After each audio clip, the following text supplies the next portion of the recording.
Good morning class 6। बेटा ये आपका सेकंड लेक्चर है एक्सरसाइज 7.1 का। क्वेश्चन नंबर 1, 2, 3 हम कर चुके थे। क्वेश्चन नंबर 4 देखिए।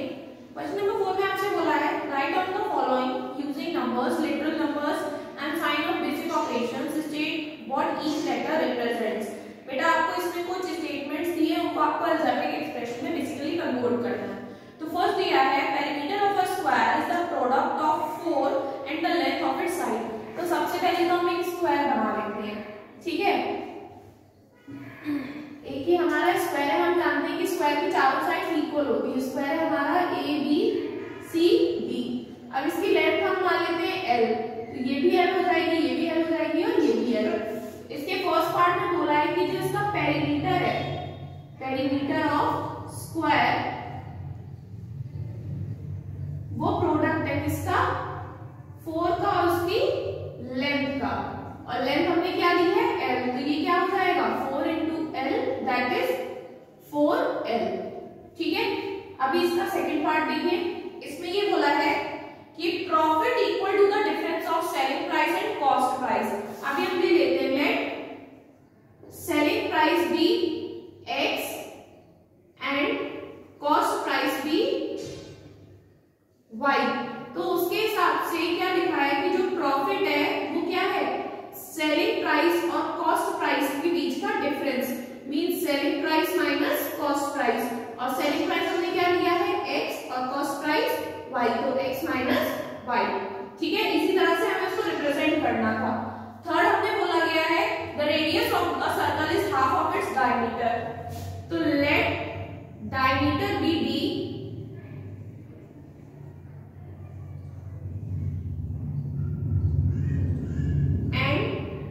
रेडियस भी r of a circle,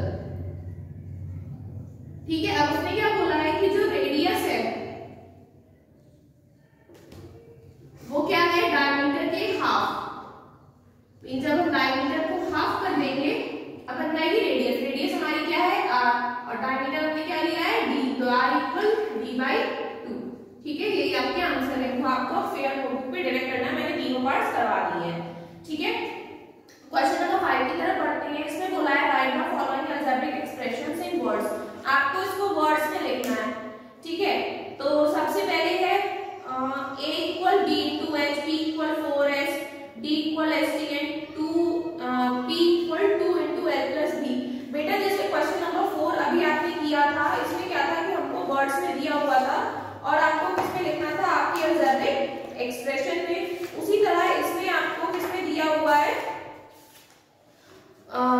expression में दिया हुआ है और आपको वर्ड्स में लिखना है, ठीक है। अब देखिए सिंपल सिंपल जो लिखा हुआ है हम उसी को लिख देंगे। हम कोई पर्टिकुलर पॉलीगन कंसीडर नहीं करेंगे, कोई फिगर कंसीडर नहीं करेंगे, ठीक है। जैसे फर्स्ट में बोला गया है कि a इक्वल बी एच, मतलब जो a है वो b और h के प्रोडक्ट के इक्वल है, या फिर हम कह सकते हैं कि जो a है वो b टाइम्स h के इक्वल है। So a is equal to b times h, b times h और या b टाइम्स ऑफ h, ठीक है। सेकंड बोला गया है इसमें p इक्वल 4s, तो इसको हम लिख सकते हैं p is the product of, हमारी मर्जी हम 4 टाइम्स s भी लिख सकते हैं, ठीक है। वो हमारी मर्जी हम किस तरीके से लिख रहे हैं, मीनिंग से ही है। p is the product of 4 and s, ठीक है। मींस दोनों का मल्टीप्लिकेशन है ये। वहीं पर नेक्स्ट है d is equal to st, तो इसको हम लिख सकते हैं d is the product of s and t, या फिर हम लिख सकते हैं d is equal to s time t। तो हम सिंपल लिखते हैं d is the product of s and t, ठीक है। फोर्थ आपको बोला गया है p is equal to 2 into l plus b। इसको आप लिख सकते हो p is equal to twice the sum of l and b। और b के सम के ट्वाइस के मींस डबल करने के इक्वल है क्या आपका p। ठीक है, तो ये भी आपको होमवर्क में आपके फेयर नोटबुक पे नोट करना है। ठीक है, आगे बढ़ते हैं क्वेश्चन नंबर 6 की तरफ। अभी इसमें आपको इनके टर्म्स लिखने की, कौन कौन से टर्म्स हैं, कितने टर्म्स हैं, ये नहीं कौन कौन से टर्म्स दिए गए हैं वो आपको बताना है। तो इसके मैं एक या दो पार्ट आपको बताऊंगी, बाकी आप होमवर्क में करेंगे। ठीक है,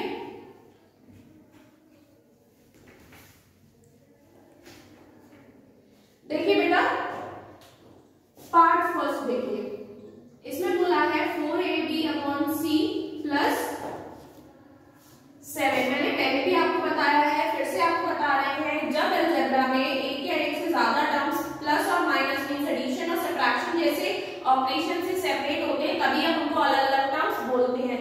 तो यहाँ कितने ऑपरेशन है, 1 एडिशन और सब्ट्रैक्शन में 1 एडिशन है, और जिससे कितने सेपरेशन हमको दिख रहे हैं, एक ये और एक ये, तो कितने टर्म्स होंगे 2।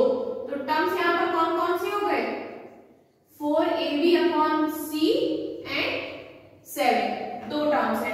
ठीक है, इसी तरह एक और देख लीजिए, इसका फोर्थ वाला देख लीजिए। तो फोर्थ में बोला है 9x + y - 2z। अब यहाँ कितने ऑपरेशन दिख रहे हैं हमको, 2, एक ही एडिशन और एक ही सब्ट्रैक्शन, जिससे कितने टर्म्स सेपरेट दिख रहे हैं हमको, 1 2 3। तो कितने टर्म्स हैं, 3। कौन कौन से, 9x y एंड -2z। हम हमेशा साइन को लेकर चलेंगे। यहाँ आप कहेंगे कि आपने प्लस के भी लगाया, तो आप जानते हैं प्लस कौन शो नहीं करते, तो प्लस है तो हमें शो करने की जरूरत नहीं है, बट माइनस है तो हमें वहां पर बताना पड़ेगा। तो हमारे 3 टर्म्स है कौन से, 9x y और -2। इसी तरह से बेटा आप होमवर्क में इसके फर्स्ट से लेकर कितने आपको दिए गए हैं, 6 पार्ट है, वो आप आपकी फेयर नोटबुक पे करेंगे। ठीक है, कोई क्वेरी होती है तो आप पूछ सकते हैं। क्वेश्चन नंबर 7 की तरफ आते हैं। क्वेश्चन नंबर 7 में आपसे बोला है evaluate the following algebraic expression by substituting x by y, x by 20। बेटा इसमें जो आपको अलजेब्रिक एक्सप्रेशन दिए गए हैं, आपको उसमें x की जगह क्या सब्स्टिट्यूट करना है, 20, मतलब x की जगह आपको 20 लिखना है। अभी देखिए कैसे करते हैं। जैसे ये दिया है 3x - 4, बेटा मैंने पहले भी आपको बताया था कि 2x अगर लिखा है तो उसका मतलब होता है 2 × x। तो आप x की जगह क्या रखेंगे यहाँ, y। तो सब्स्टिट्यूटिंग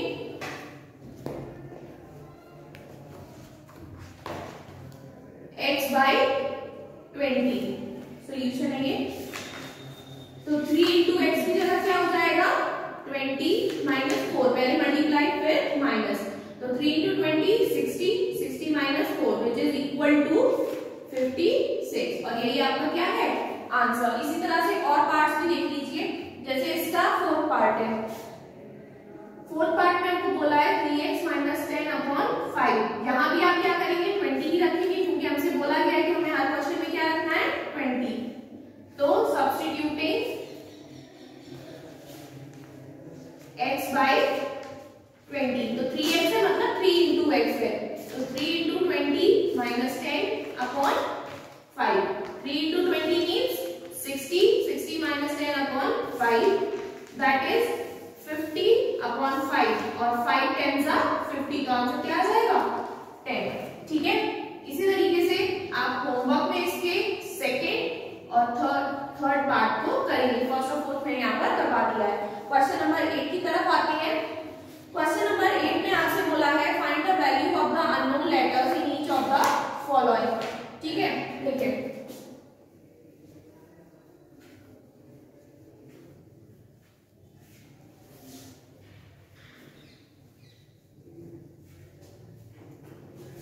फर्स्ट आपको इसमें अलजेब्रा दिया हुआ है और वैल्यूज भी नहीं है, आपको पुट करके बस वैल्यूज फाइंड आउट करनी है। देखिए कैसे करते हैं। जैसे फर्स्ट आपको दिया है v = l dh, इसका मतलब है कि v = l × b × h। अब यहाँ पर क्या दिया है, here we have l = 15, b = 12 and h = 9। ठीक है, तो हमें वैल्यू सब्स्टिट्यूट करनी है। तो b इक्वल क्या हो जाएगा, 15 × 12 × 9। इसको आप मल्टीप्लाई करेंगे, जो भी आएगा वो आपका क्या होगा आंसर। ये आप कैलकुलेशन घर पर करेंगे होमवर्क में। ठीक है, सेकेंड पार्ट देखिए। इसका सेकेंड पार्ट में दिया है i =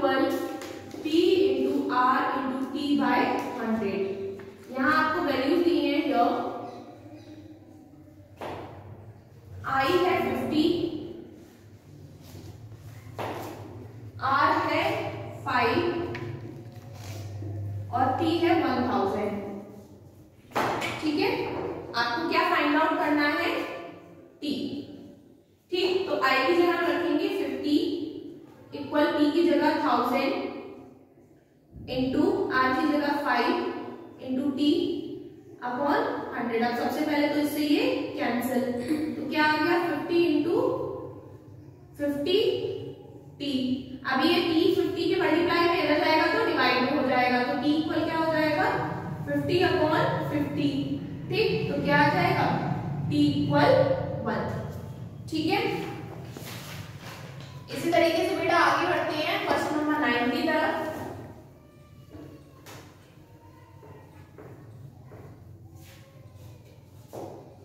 क्वेश्चन नंबर 9 में आपसे बोला है फाइंड द वैल्यू ऑफ,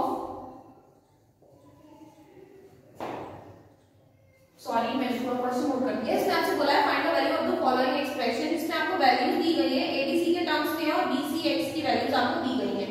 तो फर्स्ट एक्सप्रेशन है आपका 3b minus 2c plus x और b इक्वल है आपके 6 के, c इक्वल है 4 के और x इक्वल है 2 के। ठीक है, तो सबसे पहले तो हमें वैल्यू सब्स्टिट्यूट करनी है, तो सब्स्टिट्यूटिंग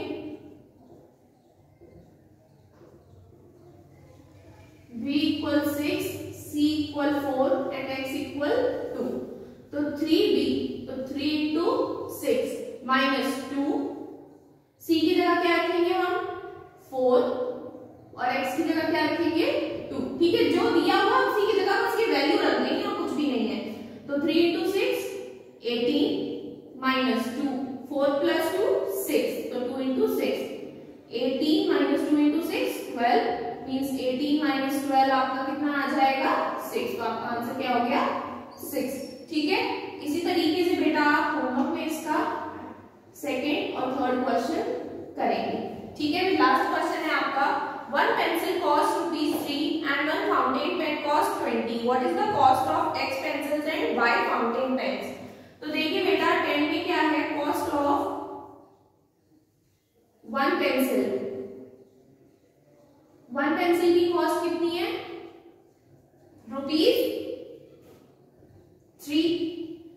तो X पेंसिल्स की कॉस्ट कितनी होगी ₹3x, क्योंकि अगर जैसे वन पेंसिल की कॉस्ट 3 है तो 3 पेंसिल की कितनी होगी 3 इंटू 3, 5 की कितनी होगी 3 इंटू 5। इसी तरह x की कितनी होगी x 3 इंटू x।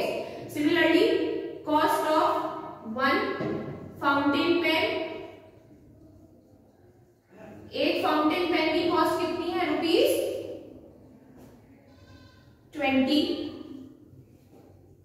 तो फिर y फाउंटेन पेन की कितनी होगी ₹25। ठीक है,